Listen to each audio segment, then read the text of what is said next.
जय श्री राम जी। आप सभी को आपके अपने YouTube चैनल धार्मिक भजन कीर्तन बरवाला में आप सभी का फिर से स्वागत है। जैसा कि आप सभी को पता है कि आज एकादशी है, तो आज की इस वीडियो में हम आप सभी को पाप मोचनी एकादशी, जो कि चैत्र मास की कृष्ण पक्ष की एकादशी है, की कथा सुनाएंगे। कथा शुरू करने से पहले आप सभी से अनुरोध कि जिन्होंने हमारे YouTube चैनल धार्मिक भजन कीर्तन बरवाला को अभी तक लाइक सब्सक्राइब नहीं किया है, वो हमारे YouTube चैनल को लाइक करें, सब्सक्राइब करें और आगे शेयर करें, ताकि आप सभी को ऐसे ही धार्मिक भजन कीर्तन और कथाएं सुनने को मिले। तो आइए शुरू करते हैं आज की एकादशी के व्रत की कथा। तो जैसा कि आप सभी को हर एकादशी के व्रत की कथा में मैं आपको एकादशी व्रत की महिमा बताता हूँ, तो आज भी शुरू करते हैं। व्रत एवं उपवास से मन के साथ साथ आत्मा भी शुद्ध हो जाती है। व्रत एवं उपवास में आहार का त्याग एवं सात्विक भोजन का विधान है, इसीलिए उपवास आरोग्य एवं दीर्घ जीवन की प्राप्ति का उत्तम साधन है। जो व्यक्ति नियमित रूप से व्रत एवं उपवास करते हैं, उन्हें उत्तम स्वास्थ्य की प्राप्ति होती है। उपवास के महत्व को तब आधुनिक विज्ञान भी स्वीकारने लगा है। उपवास की महिमा का वर्णन करते हुए नारद पुराण में तो यहाँ तक लिखा है कि गंगा के समान कोई तीर्थ नहीं, माँ के समान कोई गुरु नहीं, भगवान विष्णु के समान कोई देवता नहीं और व्रत उपवास जैसा कोई तप नहीं है। सभी व्रतों में एकादशी के व्रत को सर्वोपरि माना गया है। प्रत्येक माह की में 2 एकादशी होती हैं। वर्ष भर में 24 एकादशी होती हैं। अधिक या मलमास में 2 एकादशी अतिरिक्त पड़ती हैं, जिन्हें पुरुषोत्तम एकादशी कहा जाता है। इस प्रकार कुल 26 एकादशी मानी जाती हैं। ये सभी एकादशी अपने अपने नाम के अनुसार श्रेष्ठ फल देने वाली होती हैं। एकादशी का व्रत रखने, विधिपूर्वक मातम्य कहने सुनने तथा भगवान विष्णु का व्रत भजन कीर्तन करने से मनुष्य के सभी प्रकार के कष्ट दूर हो जाते हैं और वह इस लोक में सुख भोग कर अंत में भगवान विष्णु के धाम के लिए प्रस्थान करता है।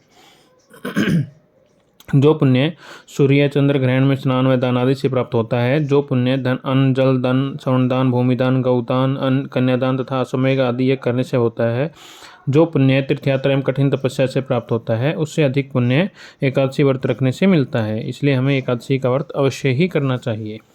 तो आइए आज के चैत्र मास के कृष्ण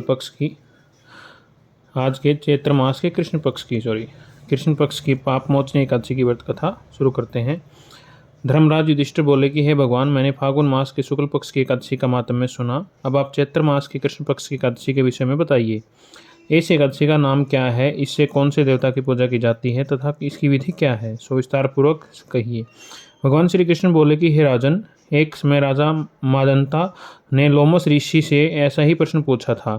तब लोमस ऋषि ने उत्तर दिया कि हे राजन, चैत्र मास के कृष्ण पक्ष की एकादशी का नाम पापमोचनी एकादशी है। उसके व्रत के प्रभाव से मनुष्य के अनेक पाप कष्ट नष्ट हो जाते हैं। इसकी कथा इस प्रकार है। पर प्राचीन समय में चैत्रथ नामक वन में अप्सराएं निवास करती थी। वहाँ हर समय वसंत रहता था, अर्थात उस जगह सदैव हर तरह के पुष्प खिले रहते थे। जो उस जगह गंधर्व कन्याएं विहार किया करती थी, उस वन में इंद्र भी अन्य देवताओं के साथ क्रीड़ा करता था। उसी वन में एक मेधावी नामक मुनि तपस्या करते थे। वे शिव भगत थे। एक दिन मंजोसा नामक एक अप्सरा उनको मोहित करने के लिए सितार बजाकर मधुर मधुर गाने लगी। उस समय शिव के शत्रु अनंग यानी कामदेव भी शिव भगत के मेधावी इस मुनि को जीतने के लिए तैयार हुए। कामदेव ने उस सुंदर अप्सरा के भ्रू का धनुष बनाया और कटाक्ष को उसकी प्रत्यंचा यानी कि डोरी बनाई। इस प्रकार कामदेव अपनी शत्रु शिव भगत को जीतने के लिए तैयार हुए। उस समय मेधावी मुनि भी युवा और हष्टपुष्ट थे। उन्होंने यज्ञोपवीत और दंड धारण कर रखा था। उस मुनि को देखकर कामदेव के वश में हुई मंजूषा ने धीरे धीरे मधुर वाणी से वीणा की धुन पर गाना शुरू किया। मेधावी मुनि भी मंजूषा के मधुर गान पर और उनके सुंदर सौंदर्य पर मोहित हो गए। वह अप्सरा उस मुनि को कामदेव से पीड़ित जानकर उससे आलिंगन करने लगी। मुनि भी उसके सौंदर्य पर मोहित होकर शिव रहस्य को भूल गए और काम के वशीभूत होने के कारण उन्हें दिन और रात्रि का कुछ भी ध्यान न रहा और बहुत समय तक दोनों साथ साथ रमन करते रहे। एक दिन मंजूषा उस मुनि से बोले कि हे मुनि, अब मुझे बहुत समय हो गया, अतः स्वर्ग जाने की आज्ञा दीजिए। उस अप्सरा के ऐसे वचनों को सुनकर मुनि बोले, हे सुंदरी, तू तो आज ही इस संध्या को आई है, अभी प्रातःकाल तक ठहरो। मुनि के ऐसे वचनों को सुनकर अप्सरा बोले कि हे मुनि, आपकी रात्रि तो बहुत लंबी है, अब आप सोचिए कि मुझे आपके पास आए कितना समय हो गया। उस अप्सरा के वचनों को सुनकर मुनि को ज्ञान प्राप्त हुआ और वे समय पर का विचार करने लगे। जब रमन करने के समय का प्रमाण 57 साल 7 महीने और 3 दिन ज्ञात हुआ तो वह अप्सरा को काल का रूप समझने लगी। वह महान क्रोधित हुए और उस तप नाश करने वाली अप्सरा की तरफ देखने लगे।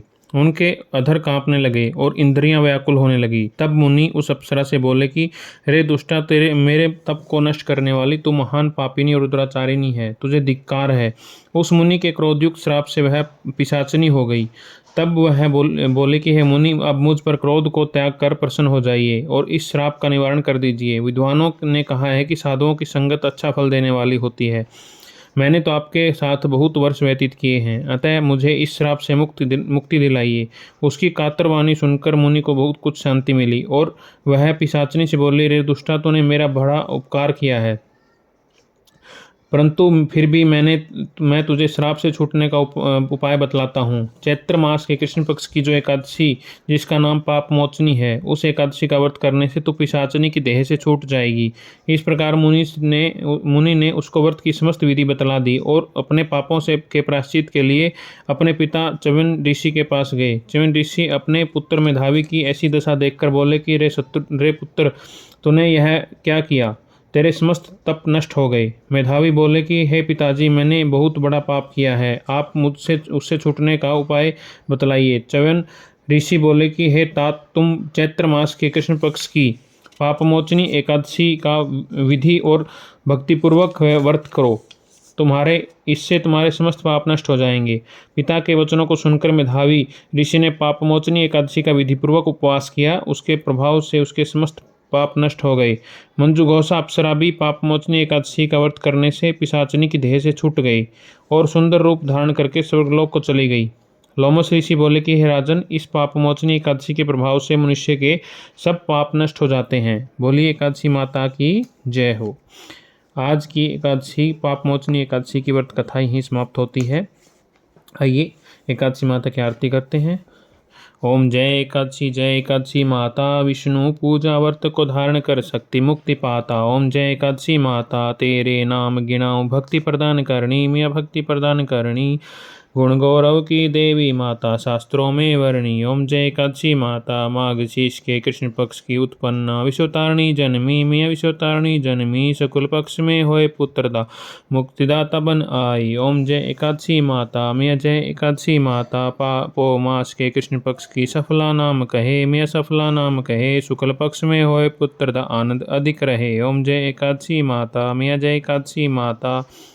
नाम सट्टिला माघ मास में कृष्ण पक्ष आवे, मिया कृष्ण पक्ष आवे। शुक्ल पक्ष में जया कहावे, विजय सदा पावे। ओम जय एकादशी माता, मिया जय एकादशी माता। विजया फागुन कृष्ण पक्ष में शुक्ला आमल की, मिया शुक्ला आमल की। चैत्र पापमोचनी कृष्ण पक्ष में चैत्र महाबली की। ओम जय एकादशी माता, मिया जय एकादशी माता। चैत्र शुक्ल में नाम कामदा, धन देने वाली, मिया धन देने वाली। नाम वृथनी कृष्ण पक्ष में वैशाख महावाली। ओम जय एकादशी माता, मिया जय एकादशी माता। शुक्ल पक्ष में होए मोहिनी, अपराजेष्ठ कृष्ण पक्षी, मिया अपराजेष्ठ कृष्ण पक्षी। नाम निर्जला सब सुख करणी, शुक्ल पक्ष रखी। ओम जय एकादशी माता, मिया जय एकादशी माता।